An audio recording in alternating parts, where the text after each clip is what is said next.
You are about to cross into a world where fear is real. Real stories, unexplained phenomena, where the supernatural lurks in the shadows. From the Portal of Dread. Story 1. The Echo Watcher. Greetings, ghastly guests. Welcome to the Portal of Dread. Prepare to cross the threshold between the tangible and the inexplicable. Dim the lights, don your headphones, and settle in, because tonight, together, we will delve into a new chapter of terror. Are you ready for the unknown? Then like, subscribe, and leave your comment saying, "I fear nothing." Now, let us begin. Do you believe objects can retain the memories of their owners? I didn't. My name is Jonas, and for years I was the night watchman at the Municipal Historical Museum. I was a staunch skeptic, familiar with every creak and groan of that venerable old mansion. Ghosts and curses were merely stories to me. Everything changed when the museum received the Shadowy Valadares Collection. Dozens of items with a single thing in common, a history steeped in tragedy and misfortune. The collection was installed in the chilling West Wing, and it was there that my perception of reality began to unravel. The first sign was subtle. A faint, discordant note emanating from a music box, whose ballerina figure was broken and mechanism rusted. I ascribed it to a logical explanation, but for the first time, I knew I wasn't alone. The ballerina's lament was just the beginning. The following nights were an exercise in denial. I clung to logic with every fiber of my being. Footsteps from above. Rats. A floral scent materializing from thin air. Cleaning products, the sensation of being watched, stress. I had an answer for everything, but they no longer convinced me. Fear is a slow poison, and it was already coursing through my veins. The epicenter of my burgeoning anxiety was an imposing Victorian-framed mirror, carved with angels and demons. They said its owner, a beautiful early 20th century socialite, had descended into madness and taken her own life before it. I avoided my own reflection in that antiquated, tarnished glass. Sometimes, out of the corner of my eye, I would glimpse a dark shape moving behind me in the mirror, but upon turning there was nothing. I attributed it to faulty glass, an optical illusion. But the feeling was profoundly different. It was as if the mirror revealed not merely what was present, but what had once been and adamantly refused to depart. The breaking point arrived amidst the fury of a tempest. During a power outage that plunged the museum in utter darkness, I heard, from the direction of the mirror, a cry emanated. It was not a loud sound, but a low, guttural sob, redolent of infinite and unmistakably feminine anguish. I aimed my flashlight, yet all I perceived was the reflection of the pervasive gloom.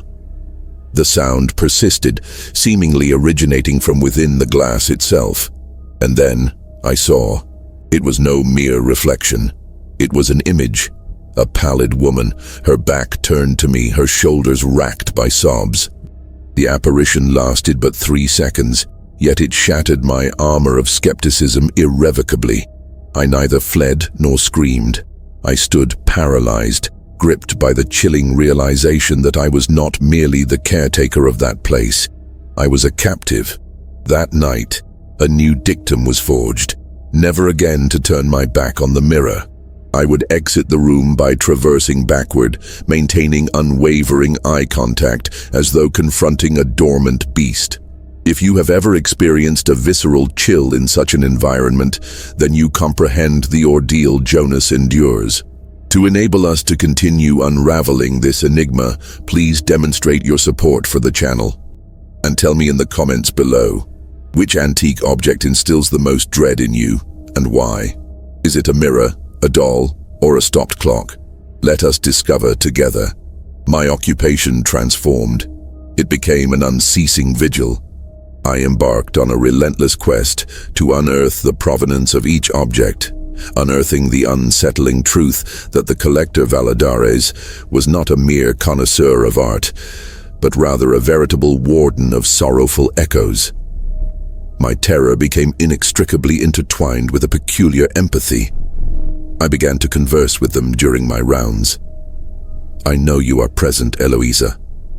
I sense your profound sorrow. I would whisper to the mirror. I endeavored to humanize the pervasive terror, to bestow names upon my spectral tormentors. It was a coping mechanism, a tenuous attempt at coexistence, which granted me a deceptive semblance of control. Yet peace, in an environment such as that, is invariably fleeting and ephemeral.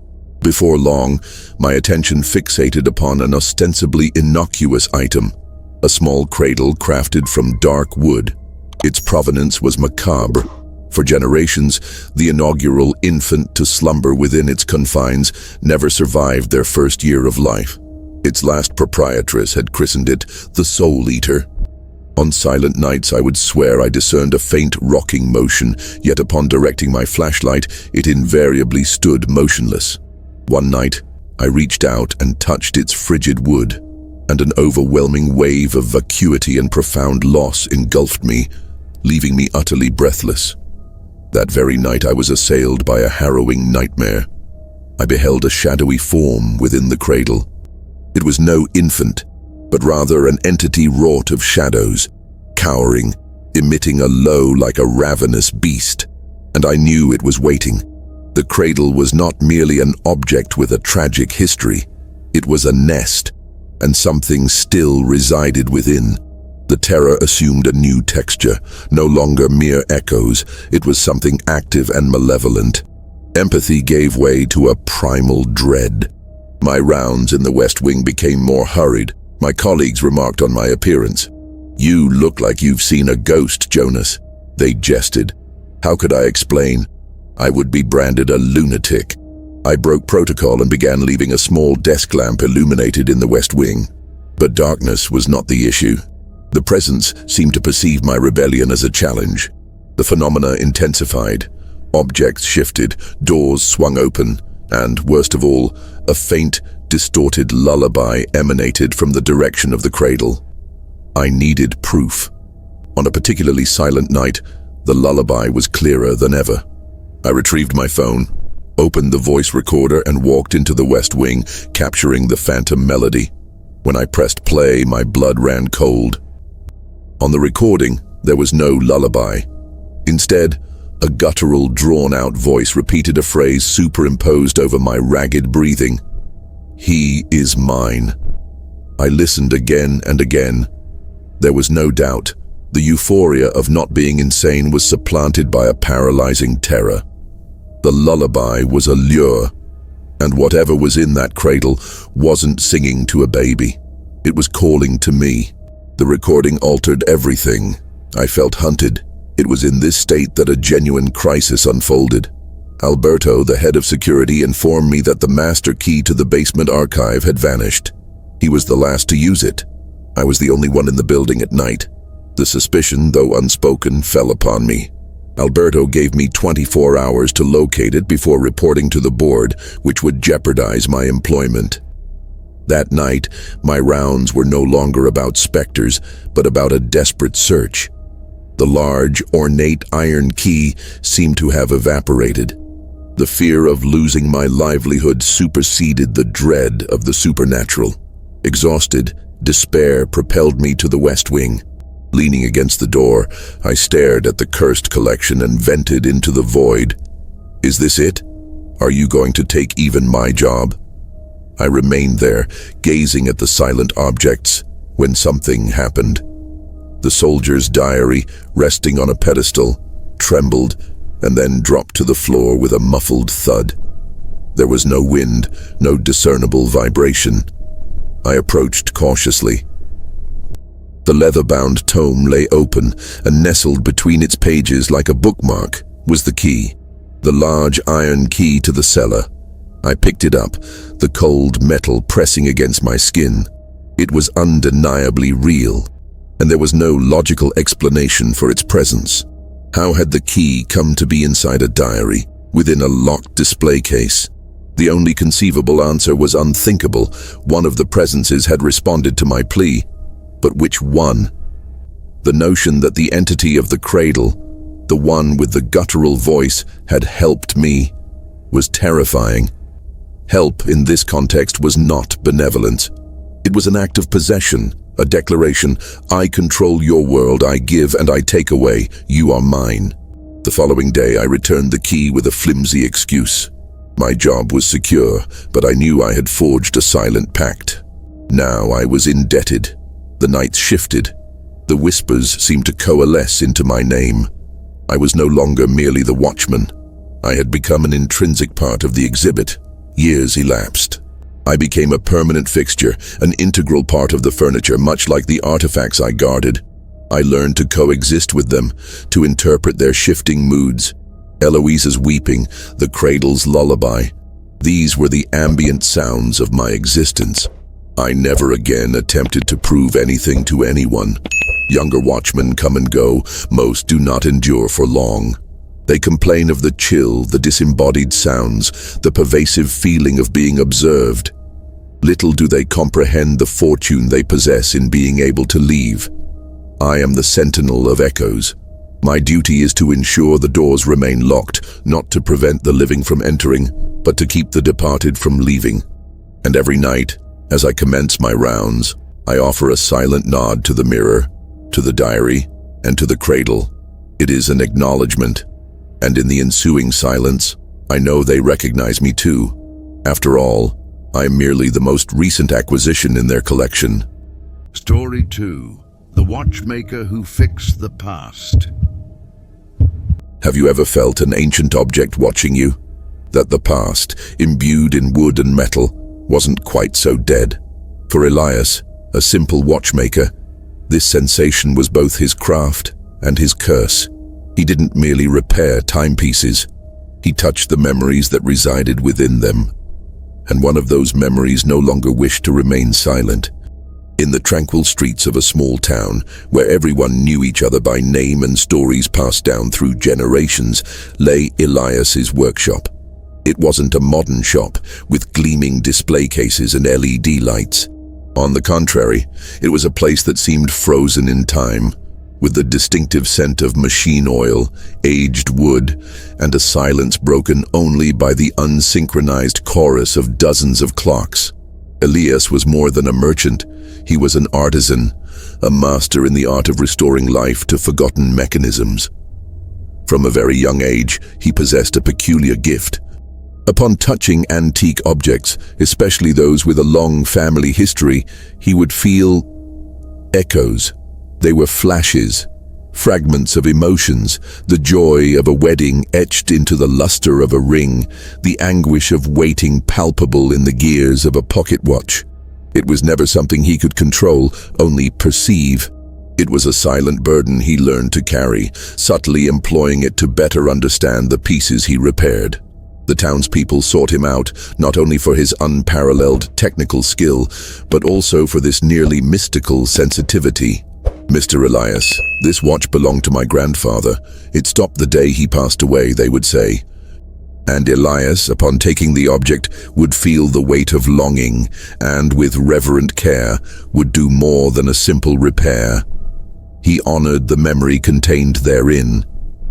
He inadvertently became a guardian of silent histories.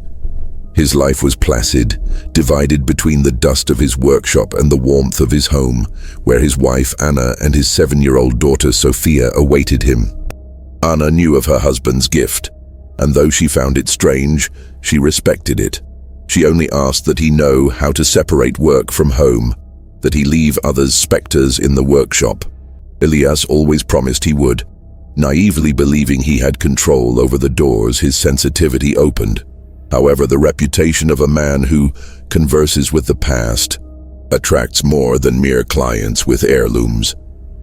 Objects of significant family provenance often draw despair, mystery, and at times, a profound darkness.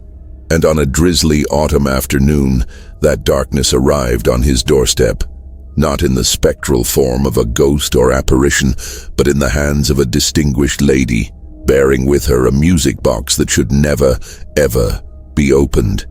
The day everything changed dawned like any other, with the slate-gray sky shedding a fine, persistent drizzle over the city. The bell above the door of Elias's workshop chimed. a familiar sound that barely made him divert his gaze from the intricate mechanism of a grandfather clock he was meticulously restoring. However, the presence that entered was distinctly different. It was not one of his usual clientele, with their mundane family histories and cherished pieces. This was a woman he had never encountered, her posture rigidly controlled, her gaze seemingly burdened by the weight of a profound secret. She was clad in a dark overcoat and clutched close to her chest, as if for protection against the biting cold or something far more insidious, a small velvet-wrapped parcel. She introduced herself as Helena, stating she had heard Elias was the sole craftsman in the region capable of dealing with delicate antiquities. The manner in which she articulated the word delicate sent a subtle, unnerving shiver down his spine. She carefully unwrapped the object onto the sturdy oak counter. It was a music box of distinct Victorian provenance, crafted from wood so dark it was almost ebony, adorned with intricate carvings of angels that appeared more to weep than to sing. At the center of the lid, a diminutive porcelain ballerina was suspended in a graceful pose, yet her painted visage bore an expression of profound melancholy, almost bordering on anguish. "It hasn't played in years," Helena murmured, her voice barely a whisper. "It belonged to a great-aunt. We would like it meticulously restored." Elias, ever the consummate professional, took the music box. The instant his fingers made contact with the chilled wood, a wave of profound disquiet washed over him. This was not the familiar wistfulness of an object steeped in cherished memories. Instead, it was a biting cold, an overwhelming sense of abandonment, and a simmering, silent rage that seemed to emanate from the very core of the artifact. He experienced a fleeting flash, a nebulous image of a child's room with faded wallpaper and a window overlooking a skeletal, barren tree. There was a stifled sob, the sound of a child, not born of sorrow, but of unadulterated dread. The vision lasted less than a second, but left him gasping. He masked his reaction, inspecting the mechanism with his tools, but his hands trembled slightly. "The mechanism appears seized, perhaps some dampness," he lied, lacking the courage to confess the true source of his apprehension. "I may require a few days to thoroughly examine it." The woman merely nodded, an almost imperceptible wave of relief washing over her face, as if she were pleased to be rid of the object. She paid in advance an uncommonly generous sum, and departed as silently as she had arrived, leaving the music box precisely in the center of the counter, an island of darkness amidst the organized chaos of Elias's workshop. That night, for the first time, Elias found himself afraid of an object within his own workshop. He draped it with a cloth, as if that might quell the unsettling energy it exuded, but the sensation of being scrutinized by those carved angels and the melancholic ballerina followed him home, a silent premonition that he had undertaken far more than a mere repair. The night silence in his home, usually a source of solace, now seemed charged with an ominous anticipation, like the hush preceding a dreadful note about to be struck. The initial night with the music box in the workshop proved to be disquieting. Elias found sleep elusive, his mind repeatedly replaying the chilling sensation the object had imparted. He dreamt of shadowy corridors and the faint strains of a discordant melody, a tune that was simultaneously childlike and profoundly unsettling. He awoke repeatedly, sensing the room was colder than usual, only to find Anna, his wife, gazing at him with apprehension. "Are you well, my love? You were restless throughout the night," she inquired. Elias merely offered an excuse about the backlog of work, utterly incapable of articulating the irrational dread he felt towards what was ostensibly a simple antique toy. During the day, in the workshop, he endeavored to disregard the covered box on the counter, focusing instead on other projects. Yet, it was akin to attempting to ignore a persistent, throbbing toothache. Its very presence seemed to permeate the atmosphere, rendering the air denser, and the sounds of the other clocks appeared muted, as if intimidated to contend with the ominous silence emanating from that singular artifact. The following afternoon, his daughter Sophia called in at the workshop after school, a cheerful custom that invariably brightened Elias's day. She rushed to embrace him, her hair redolent of crayons and playground. As he was showing off a cuckoo clock he had just repaired when the girl's curious eyes landed on the covered object on the counter. "What's that, Daddy?" she asked, her childish voice echoing in the heavy silence. Before Elias could answer, she pulled away the cloth, revealing the music box. Sophia's eyes widened, not with fear, but with fascination. "How beautiful! Does it dance?" Elias's heart turned cold. "Not yet, darling. It's broken. Please don't touch it. It belongs to a client." But Sophia was already extending her tiny fingers to touch the porcelain ballerina. "She looks sad, Daddy. Maybe she just needs a friend." The phrase, uttered with the pure innocence of a child, sounded like a dark prophecy in Elias's ears. He picked up his daughter, moving her away from the counter, and tried to distract her with a chocolate, but noticed the girl kept looking at the box over his shoulder with an indecipherable expression. That night, the unthinkable happened. Elias was awakened in the dead of night, not by a nightmare, but by a sound, a real sound, coming from the direction of his workshop, which was attached to the house. It was a metallic melody, faint and dissonant, the song of the music box. He rose, his body stiff with dread. Anna was sleeping soundly. Stealthily, he descended the stairs and opened the door connecting the house to the workshop. The sound stopped the exact moment he turned the doorknob. The workshop was plunged into darkness, the silhouettes of the clocks outlined by the faint streetlights. In the center of the counter, the music box lay exactly where he had left it, covered. His heart was pounding uncontrollably. Had it been a dream? The wind? One of the other mechanisms? He knew it hadn't. He knew, with a terrifying certainty, what he had heard. He approached, and with a trembling hand, lifted the cloth. The porcelain ballerina seemed to stare at him, and for an instant, he had the impression that its head was turned a millimeter further to the left than before, as if it had followed his movements in the darkness. That sinister melody was just the beginning of Elias's nightmare. Before we discover how far this darkness can go, a small invitation. If stories like this, which explore the terror lurking in everyday objects, make your heart pound, for more, consider subscribing here to the Portal of Dread. And now, a little thought experiment for you. Look around. Which object in your house do you think would have the most frightening story to tell? Leave your answer in the comments. It's striking to consider what walls and objects silently witness. Now, let's return to the workshop, for the entity in the music box has just found a new friend. The incident of the nocturnal melody was a turning point for Elias. Denial gave way to palpable fear. He could no longer treat the music box as a mere broken object. It was a vessel, a receptacle for something that was beginning to awaken. In the morning, he decided he needed to get rid of it as quickly as possible. He tried to call the number Mrs. Helena had left, but the call went to a voicemail that was never answered. He considered simply dismantling it, destroying the mechanism, but a part of him, a part stemming from his dangerous gift, warned him that destroying the casing might set free whatever was within. He felt cornered, a prisoner in his own workshop. The atmosphere of the place had changed permanently. A persistent chill seemed to emanate from the corner where the music box sat, and at times, when passing an old mirror on the wall, Elias had the distinct impression of seeing a quick figure behind him, a fleeting shadow that vanished when he turned around. His daughter Sophia's behavior also began to change, subtly at first. She, who had always been a sunny and boisterous child, became quieter, more introspective. Elias frequently found her in her room, sitting on the floor, whispering to her dolls. Anna thought it was just a phase, but Elias, with his mounting dread, knew it was something more.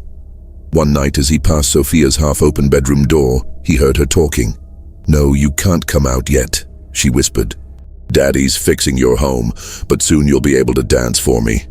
Elias's blood ran cold. He entered the room, his heart in his throat. "Who are you talking to, my angel?" Sophia turned, startled. On her lap, she had drawn on a sheet of paper a clumsy figure. A girl in an old-fashioned dress with an oddly crooked smile. "With Lily," she replied with unnerving casualness. "She lives in the music box. She's my friend, but she's sad because her leg hurts." From that day forward, Lily became a constant presence in Sophia's life. She left an empty seat at the dinner table for her invisible friend, telling Anna stories that Lily supposedly whispered to her, tales of a large cold house, of parents who were always traveling, and of a nasty fall down a staircase. The details were too numerous, too specific for a 7-year-old's imagination.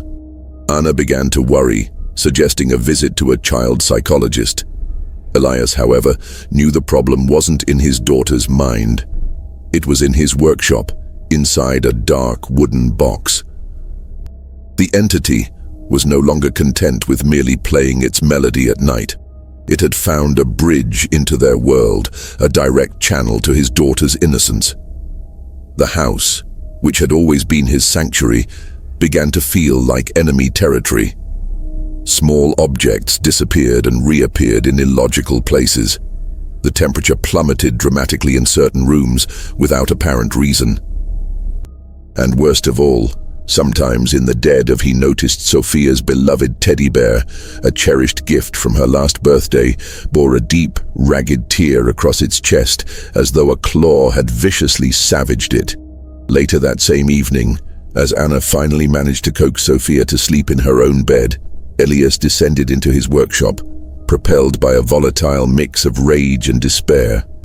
He was no clergyman, no exorcist, merely a humble clockmaker. But that entity had crossed an unforgivable line. It had dared to threaten his daughter. He seized the music box, disregarding the sudden surge of nausea that washed over him, and carried it to his workbench. Hammer in hand, he was resolved to shatter it into 1,000 fragments. The moment he raised the hammer, all the workshop lights flickered erratically and then extinguished, plunging him into absolute darkness. A deathly silence descended upon the space, and then the melody began to play, not from the box clutched in his hands, but from every corner of the workshop simultaneously. It was as though every timepiece, every carillon, every metallic component was emitting that hellish melody, creating a cacophony of madness. Elias dropped the hammer, which clattered to the floor with a dull thud. He stood paralyzed, the sound enveloping him, piercing his eardrums. Amidst the sonic maelstrom, a girl's voice whispered directly into his mind, cold and crystalline. "If you break me, I break her." The threat was unequivocal. The music ceased as abruptly as it had begun, and the light returned. Elias was trembling, drenched in a cold sweat, his heart hammering against his ribs as if trying to burst from his chest. He grasped the magnitude of his terrible error. The entity was not confined to the box. The box was its anchor, its focal point, but its influence had already permeated their lives. He had unwittingly ushered a Trojan horse into his sanctuary. He returned to the bedroom and saw Anna and Sophia sleeping, entwined in each other's arms. The sight of his family, so utterly vulnerable, filled him with a grim resolve. He could not combat this with brute force. He needed help. He needed someone who understood not just ancient mechanisms, but the tormented souls ensnared within them. There was a name, a legend in the neighboring town. An old antique dealer named Mr. Afonso, who many claimed had retired because he had seen too much. It was a remote hope, but it was the only one Elias possessed. The following day, leaving Anna at home with a flimsy excuse about needing to for a rare piece for a client, Elias drove to the neighboring town in search of Mr. Afonso. He located the address on a quiet residential street, a modest house with a well-tended garden which stood in stark contrast to the grim tales circulating about its former occupant. An elderly man with deliberate movements and weary, yet incredibly lucid eyes, answered the door. It was Afonso. Elias, feeling quite foolish, began to recount his story. He anticipated skepticism, perhaps even a degree of derision, but Mr. Afonso listened in silence, his expression growing increasingly solemn with each detail. When Elias concluded, describing the threat he had overheard in the workshop, the old man sighed, a heavy sound, laden with memories. "You didn't bring the object, did you?" he asked, his initial question an affirmation of the peril. Elias confirmed he had not. "Good," Afonso stated. "You are not the first young, talented artisan to fall into such a snare. There are objects that are more than mere objects. They are anchors, prisons, and what is entrapped within them dislikes disturbance but craves new company, especially that of a child."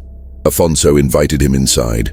The house was unassuming, yet every corner bore symbols of protection: small crucifixes, sprigs of dried herbs above the doorways, a glass of coarse salt discreetly positioned in the room's corner. "What you possess, my boy, is what we term an echo object. It is not inhabited by a demon or a spirit in the classical sense. It is worse. It is the psychic imprint of a tragedy, of an emotion so violent that it has gained a form of sentience, a hungry consciousness. It feeds on fear, on attention, on the love your daughter bestows upon you." Elias felt a knot in his stomach. "The girl from my dream. Lily. The fall down the stairs," he murmured. Afonso nodded. "Most likely the original owner of the box. A neglected child, perhaps. Died tragically and alone, and all that pain, that rage, became imbued in her favorite toy. Over the years, this echo strengthened, learning to interact, to manipulate. The woman who gave you the box, Helena, was likely a descendant who could no longer endure the phenomena in her own home and, cravenly, passed the curse onward." "What do I do?" Elias asked, his voice thick with despair. "I cannot destroy it. No. Brute force only release it from its anchor, and it would latch onto the nearest source of sustenance. Your daughter," Afonso explained with an unnerving tranquility. "You need to do two things. First, safeguard your family, erect a barrier, and second, you need to return the object to its resting place. Trick it back into slumber." Afonso then relayed to Elias a series of precise yet peculiar instructions. He spoke of the importance of salt and holy water, not as magic, but as emblems of purity that repel stagnant energies. He taught him an ancient prayer, unaligned with any specific religion, yet a declaration of dominion over one's own abode. And most importantly, he provided the blueprint for the music box. "You will repair it," the old man said. "You will make it play the purest, most flawless melody you can conjure. And while you work, you must feel neither fear nor anger. You must feel only compassion. For the child who suffered, you will envelop it in an emotion it does not know, peace. And when it is lulled by this peace, you will take it far away, very far." Elias left Afonso's house with his mind reeling, but for the first time, with a plan. The battle would not be one of strength, but of will. Returning home with that newfound knowledge felt like wielding a weapon for an unseen war. The first part of Afonso's plan was protection. Elias stopped at a purveyor of religious goods, feeling like an imposter, and purchased coarse salt and small vials of holy water. That night, after Anna and Sophia had fallen asleep, he commenced the ritual. Moving silently through the dark house, he traced thin lines of salt on the threshold of every door and window. In Sophia's room, he was even more meticulous, placing a small dish of salt beneath her bed and misting an almost imperceptible veil of holy water into the room's corners. He recited the prayer Afonso had taught him, a supplication speaking of light, protection, and dominion over the home. Feeling the strange words in his mouth, but uttering them with every ounce of conviction he could muster. As he did so, he felt the house's atmosphere shift. The oppressive chill seemed to recede, not vanish entirely, but contain itself, like a beast retreating to its cage. And that cage was the workshop. The next day, he began the second and most perilous phase of the plan, repairing the music box. He entered the workshop, his heart hammering in his chest, but compelled himself to draw a deep breath, recalling Afonso's words, compassion, not fear. He uncovered the box, and instead of feeling his customary aversion, he gazed at it and thought of Lily, the lonely, frightened child who had spawned that curse. "I won't hurt you," he whispered to the object. "I'll help you find rest." He set to work. His hands, the hands of a master watchmaker, moved with surgical precision. He opened the back of the box, revealing the metal cylinder and steel comb that comprised the mechanism. It was filthy, corroded in places as if tears had dried there. He meticulously cleaned each tooth of the comb, polished every pin on the cylinder, and lubricated every minuscule gear. As he worked, he held serene images in his mind: a sun-drenched field, the sound of children's laughter, the warm embrace of a mother. He projected these sentiments onto the object, a silent battle waged at the level of intent. The workshop was deathly silent. No sound, no trickery, no sinister melody. It was as if the entity was bewildered, taken aback by this novel approach. Instead of aggression, it encountered kindness. Instead of fear, it found calm. For hours, Elias toiled, immersed in deep concentration. Finally, the mechanism was clean, restored to its former glory. With trepidation, he wound the music box. The melody that sounded was not the dissonant and terrifying version he had heard before. It was clear, crystalline, a lullaby of poignant and melancholic beauty. The porcelain ballerina twirled gently, her expression seeming less of anguish and more of peaceful repose. The song filled the workshop, and for the first time the presence emanating from the box was not cold and malevolent, but merely sorrowful. It felt like a sigh of relief, a final lament before slumber. Elias knew the window of opportunity was open. While the gentle melody still reverberated in the workshop, Elias acted swiftly. He retrieved a simple wooden box he used to transport valuable components and lined it with clean white velvet. With the utmost care, as if handling a sacred artifact, he placed the still-playing music box inside the larger container. He closed it and felt the ambient energy drastically diminish, as if the source of an unsettling din had been finally silenced. The workshop seemed to revert to its usual calm, the air felt lighter, and the familiar ticking of the other clocks seemed more distinct. He knew the tranquility was ephemeral. He needed to complete the task. That night, he informed Anna that he had an urgent delivery to make in a distant town and might not return until the following morning. She regarded him with a wary gaze, sensing an underlying truth. But the cumulative exhaustion and stress of the preceding days compelled her to simply nod. "Be careful, Elias," was all she uttered. He placed the wooden box on the passenger seat of his car and drove out of the city, far from any human habitation. He followed a dirt track that led to an ancient, abandoned quarry, a site Afonso had suggested, a place of dead earth, utterly barren. The night was moonless, the sky heavily overcast, rendering the darkness almost absolute, punctuated solely by the beams of his headlights. Upon arrival, he cut the engine, and the profound silence of the quarry enveloped him. It was a silence distinct from that of his workshop. It was hollow, utterly devoid of life. He exited the vehicle carrying the box and a shovel. The air was cold and damp. He made his way to the center of the vast, rocky crater and commenced digging. The metallic thud of the shovel striking earth and rock was the sole sound that pierced the oppressive quietude. As he dug, insidious doubts attempted to assail his mind.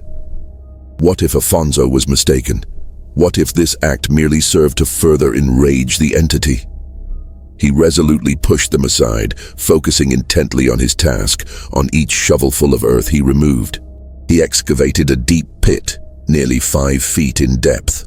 With a leaden heart, he retrieved the wooden box, the one containing the music box, and gently placed it at the bottom of the excavation. For an instant, he faltered. This was the end. "Rest in peace, Lily," he murmured into the engulfing darkness, a final farewell to the tormented child's soul he believed resided within. And then he commenced shoveling the earth back into the pit, covering the box, burying the nightmare. Each shovelful of earth felt like a substantial burden being lifted from his shoulders. Once he had finished, he meticulously smoothed the ground, endeavoring to leave no discernible trace. As he turned to depart, he heard it, a final sound emanating from beneath the earth. The music box's melody, faint, muffled, played one last time before falling silent forever. Elias didn't look back. He got into the car and drove away, not daring to glance in the rearview mirror, feeling as though he had just performed a funeral. Returning home in the early hours of that morning was a surreal experience. With each kilometer that took him further from the quarry, Elias felt a lightness he hadn't experienced in weeks. It was as if a fever had finally broken, leaving behind a profound exhaustion, but also an immense relief. Upon entering his house, the silence that greeted him was different. It was a peaceful silence, the normal quietude of a sleeping home, not the tense, expectant stillness from before. He ascended the stairs and peered into Sophia's room. She slept soundly in her own bed, her face serene, her breathing regular.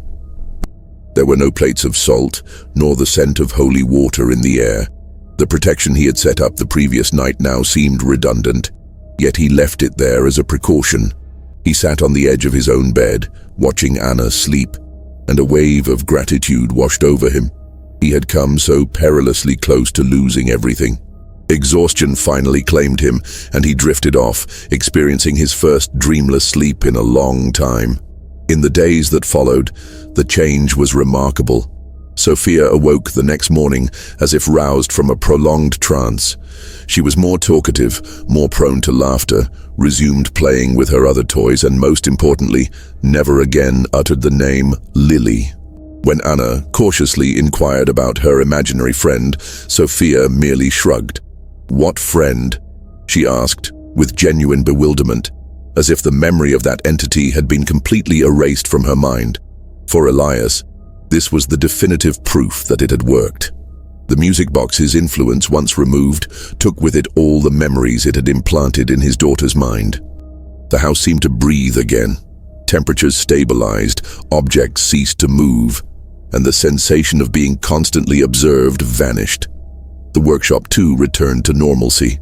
Elias thoroughly cleaned it, as if to symbolically purify it. He opened the windows, allowed the sun to stream in, and the scent of wood and oil once again became comforting, not sinister. He resumed his work, but something within him had irrevocably changed. His gift, that sensitivity to the echoes of the past, now seemed less a curiosity and more a dangerous responsibility. He became far more selective with the jobs he accepted. When a client brought an object and Elias felt that familiar shiver, that pang of dark or tragic energy, he politely declined the service. "This is a highly specialized job. I'm afraid I don't have the right tools," he would say, a white lie to protect himself and his family. Some clients were disappointed, but his family's peace of mind was worth more than any reputation or money. He learned the hard way that not all doors to the past should be opened, and that some stories are so painful that it's best to leave them in silence. Time, the great healer whose mechanisms Elias understood so well, began to pass, and normalcy re-established itself in the family's life. The seasons changed. Sophia grew, lost her baby teeth, and learned to ride a bicycle. The episode with the music box began to seem like a distant nightmare, a horror story they had lived through and from which, fortunately, they had escaped.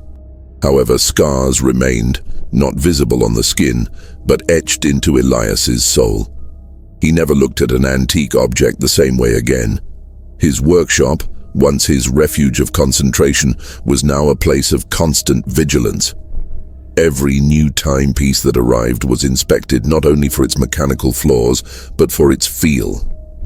He trusted his instinct, that initial shiver, more than any tool on his workbench. About a year after the incident, Mrs. Helena, the woman who had given him the music box, appeared at his doorstep again. Elias felt a chill upon seeing her. She looked older, more drawn. "I just wanted to know," she began, her voice trembling. "If you managed to fix the music box." Elias stared at her, his face a mask of neutrality, but inside, a cold anger simmered. The mechanism was irremediably damaged by corrosion. He lied firmly. "I'm sorry, but the piece was discarded." The woman's face contorted into an expression that was a mixture of horror and a strange, sickly relief. She murmured a thank you and hurried away, and Elias was certain that she wasn't sad about the loss of the heirloom, but terrified at the thought that the curse might somehow return to her. He watched her depart, a pathetic figure fleeing her own ghosts, and felt a pang of pity, but no guilt. He had done what was necessary to protect his loved ones. The ordeal also drew him closer to his family. Evenings were now filled with board games, stories read aloud, and the sound of Sophia's laughter. Sounds Elias treasured above all else. He became a more present, more attentive father and husband, acutely aware of the fragility of happiness and how swiftly it could be menaced by shadows most people refused to acknowledge. He never recounted to Anna all the macabre details of what had transpired, only enough for her to grasp the peril they had faced. She didn't ask many questions. The restoration of her daughter's peace and joy was all she needed to know. They lived with a shared secret, a tacit understanding that the world was far more aberrant and perilous than it appeared. Elias remained the finest clockmaker in the region, a master of his craft, but now he was also a guardian, a silent sentinel on the frontier between the visible world and the lingering echoes of the past. Years elapsed. Sophia blossomed into a brilliant and vibrant teenager with but one inexplicable peculiarity: an aversion to music box tunes, which she always found eerie and sorrowful. Elias aged, his hands now slightly less steady, but his eyes wiser. He never again encountered an object imbued with the same intensity of malevolence as the music box, yet his sensitivity persisted, an internal alarm guiding him in his work. He learned to coexist with his gift, treating it with the reverence and circumspection one accords to fire. Useful and potent, yet capable of terrible destruction if unchecked. The workshop remained unchanged, a sanctuary of time, but it was now a place of tranquility, not of dread. The narratives the objects imparted to him were, for the most part, gentle. The apprehension of a soldier awaiting his return home, the affection of a couple sealed with a gift, the patient passage of generations. Elias's story, however, is not a tale of vanquishing a monster. It is a lesson in limits, on the wisdom of recognizing the battles one cannot or ought not to fight. He did not banish evil from the world, he merely safeguarded his small corner of it. He learned that true courage lies not in confronting darkness head-on, but in possessing the wisdom not to invite it in. The gift he once viewed as an intrinsic part of his craft, he now understood as a key, and he learned that not all locks ought to be opened. The past, he concluded, merits respect, and sometimes the most profound way to honor it is to allow it to rest in peace, untouched, silent. His greatest accomplishment was not mending the most intricate timepiece or restoring the rarest artifact, but ensuring that the ticking in his own home was merely that of ordinary clocks, and that the only voices heard in the halls were those of his beloved family. Silence, he learned, can be the most beautiful sound in the world. Elias's terrifying journey reveals that sometimes the greatest danger lurks beneath a veneer of beauty and nostalgia. His story concludes, but our community here at the Portal of Dread is always open, awaiting new accounts and fresh insights. If you, our viewer, possess a story that haunts you, an inexplicable event that has indelibly marked your life and demands to be told, please share it with us in the comments. We have constructed this space together, and every narrative helps us to comprehend a little more about the vast unknown that surrounds us. What insights did you glean from Elias's journey and the pivotal decision he had to make? Your perspective is incredibly valuable to us. If you enjoyed immersing yourself in this atmosphere of suspense and wish to continue exploring the darker corners of reality with us, please subscribe to the channel. Your subscription is what enables us to continue bringing these stories to light. We are immensely grateful for your company thus far. Take good care of your energy, your home, and your loved ones. And remember, always take a second look at that old object in the corner of the room. You never know who might be looking back. Thank you for traversing this somber night with us at the Portal of Dread. Now tell me, would you have the courage to endure this? Share your thoughts in the comments if you can manage to sleep tonight. Don't forget to like, subscribe, and hit the bell to receive more spine-tingling tales every week. Sleep well, if you can. Until the next story, good night, and until the next video from the Portal of Dread.